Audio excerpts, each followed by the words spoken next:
one minor thing.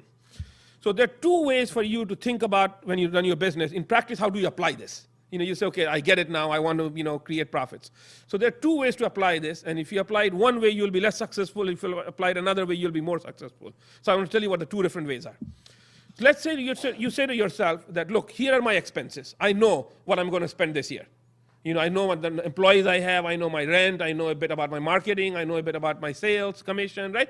So you say, here are the expenses I have. And let's say, for the argument, you say, I'm going to spend $5 million. My expense budget is about $5 million. It's relatively fixed at maybe 4.8 or 5.2, but I know I'm going to spend about $5 million. I need to go get $6 million in revenues. And then I'll have profit, right? Okay? That method of running your business is less likely to create profits. Tell you which method is more likely to create profits. You look at your year, and you say, conservatively, I think I'm going to generate $5 million in sales. Okay, I'm looking at my year, kind of have an idea of what my clients are, what my already existing contracts in my hands are, what I think I'll sell, and I think I'll generate about $5 to $6 million in revenues in this year. And then you say to yourself, okay, so I can probably afford to spend about $4.3 million in expenses. Are you with me?